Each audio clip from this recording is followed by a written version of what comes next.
Hi everyone, welcome to my YouTube channel Shribhaksha. ಇವತ್ತು ನಾನು ನಿಮಗೆ ಮನೆಯಲ್ಲಿ ರಬ್ಡಿ ಮಾಡೋದು ಹೇಗೆ ಅನ್ನೋದನ್ನ ಹೇಳ್ಕೊಡ್ತೀನಿ. ಈ ರಬ್ಡಿ ಮಾಡೋದಕ್ಕೆ ಜಾಸ್ತಿ ಸಮಯ ಬೇಕಾಗಲ್ಲ.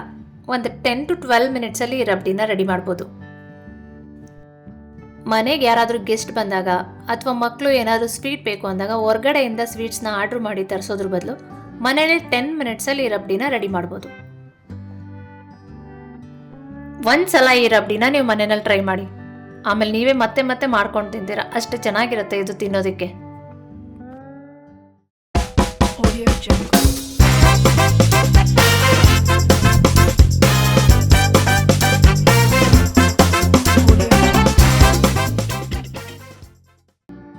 ಸ್ಟವ್ ಮೇಲೆ ಒಂದು ದೊಡ್ಡ ಪ್ಯಾನ್ ಇಡಿ. ಆ ಪ್ಯಾನಿಗೆ 1 ಸ್ಪೂನ್ ತುಪ್ಪ ಹಾಕಿ ಆ ತುಪ್ಪನ ಪ್ಯಾನ್ ಫುಲ್ ಸ್ಪ್ರೆಡ್ ಮಾಡಿ.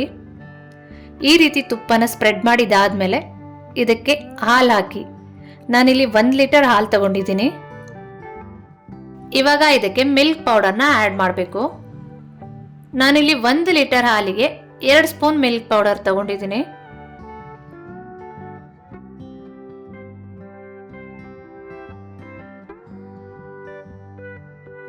ಹಾಲಿಗೆ ಮಿಲ್ಕ್ ಪೌಡರ್ ಹಾಕಿದ್ದಾದ್ಮೇಲೆ ಅದನ್ನು ಚೆನ್ನಾಗಿ ಮಿಕ್ಸ್ ಮಾಡಿ.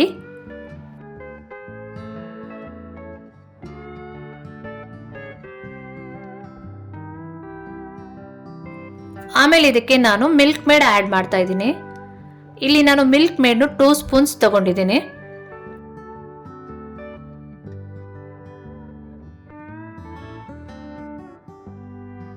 ಈಗ ಇದು ಮೂರನ್ನು ಚೆನ್ನಾಗಿ ಮಿಕ್ಸ್ ಮಾಡಬೇಕು. ಒಂದು ಗಂಟು ಬರದೇ ಇರೋ ಥರ ಚೆನ್ನಾಗಿ ಮಿಕ್ಸ್ ಮಾಡ್ಕೋಬೇಕು. ಹಾಲು ಕುದಿಯೋ ಅಷ್ಟರಲ್ಲಿ ನಾವು ಇನ್ನೊಂದು ಕೆಲಸ ಮಾಡೋದಿದೆ, ಅದನ್ನ ಮಾಡ್ಕೊಂಡು ಬರೋಣ ಬನ್ನಿ. ಈ ರಬ್ಡಿಗೆ ಮೇನ್ ಆಗಿ ಬೇಕಾಗಿರೋದು ಬ್ರೆಡ್ ಪೌಡರ್.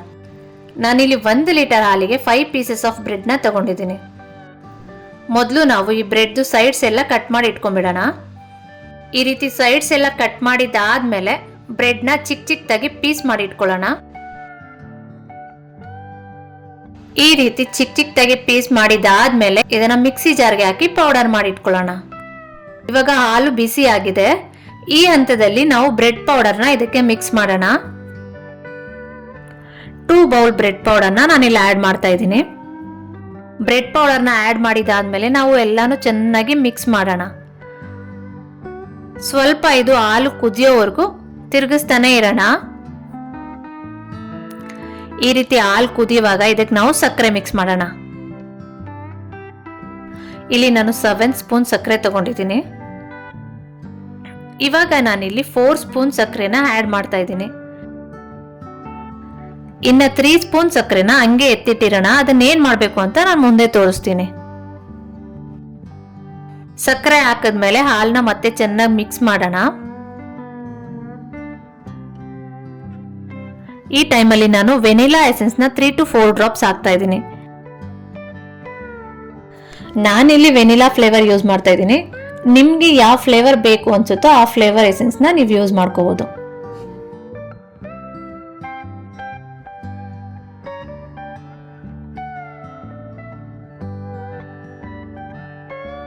ಇವಾಗ ಇದಕ್ಕೆ ನಾನು ಏಲಕ್ಕಿ ಪೌಡರ್ ಹಾಕ್ತಿದ್ದೀನಿ.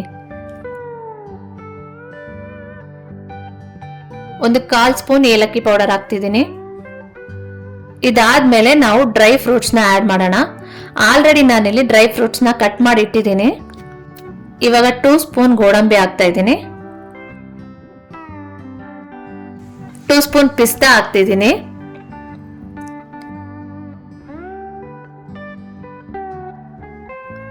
ಹಾಗೆ 2 ಸ್ಪೂನ್ ಬಾದಾಮ್ ಹಾಕ್ತಿದ್ದೀನಿ.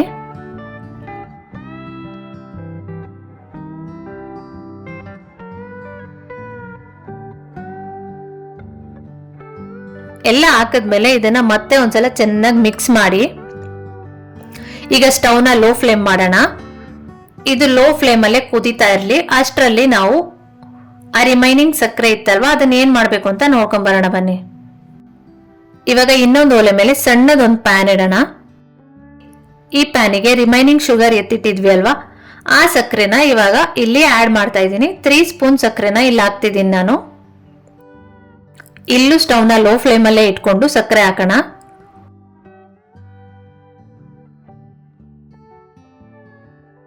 ಈಗ ಬಿಸಿಗೆ ಸಕ್ಕರೆ ಸ್ವಲ್ಪ ಸ್ವಲ್ಪನೇ ಕರಗ್ತಾ ಹೋಗುತ್ತೆ. ಇದು ಪೂರ್ತಿಯಾಗಿ ಕರಗಿ ತೆಳು ಆಗತ್ತೆ.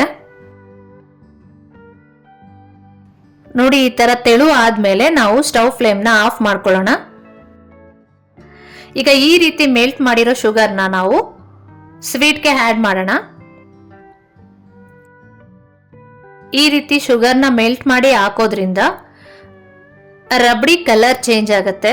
ರಬಡಿ ಕಲರ್ ನೋಡೋದಕ್ಕೆ ಚೆನ್ನಾಗಿರುತ್ತೆ, ತಿನ್ನೋದಕ್ಕೆ ಟೇಸ್ಟ್ ಕೂಡ ಚೆನ್ನಾಗಿರುತ್ತೆ.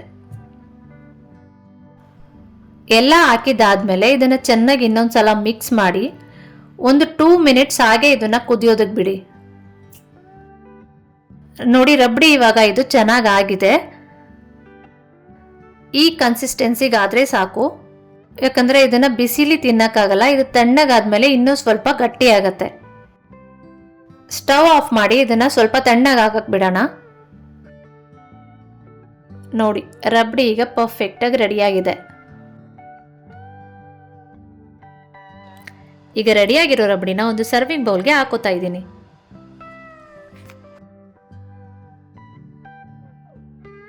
ನೋಡಿ, ಇವಾಗ ರಬಡಿ ರೆಡಿಯಾಗಿದೆ. ಇವಾಗ ಈ ರಬಡಿಗೆ ಮೇಲೆ ಸ್ವಲ್ಪ ಡ್ರೈ ಫ್ರೂಟ್ಸ್ ಇಂದ ಅಲಂಕಾರ ಮಾಡ್ತಿದ್ದೀನಿ. ನೋಡಿ, ರಬಡಿ ಇವಾಗ ಪರ್ಫೆಕ್ಟ್ ಆಗಿ ಸರ್ವ್ ಮಾಡೋಕ್ಕೆ ರೆಡಿಯಾಗಿದೆ. ನಿಮಗೆ ನಾನು ಮಾಡಿರೋ ರಬಡಿ ಇಷ್ಟ ಆಗಿದ್ರೆ ಈ ವಿಡಿಯೋನ ಶೇರ್ ಮಾಡಿ, ಲೈಕ್ ಮಾಡಿ, ಹಾಗೆ ನಮ್ಮ ಚಾನಲ್ನ ಸಬ್ಸ್ಕ್ರೈಬ್ ಆಗಿ ಪಕ್ಕದಲ್ಲಿರೋ ಬೆಲ್ ಐಕಾನ್ನ ಪ್ರೆಸ್ ಮಾಡಿ. Thank you so much.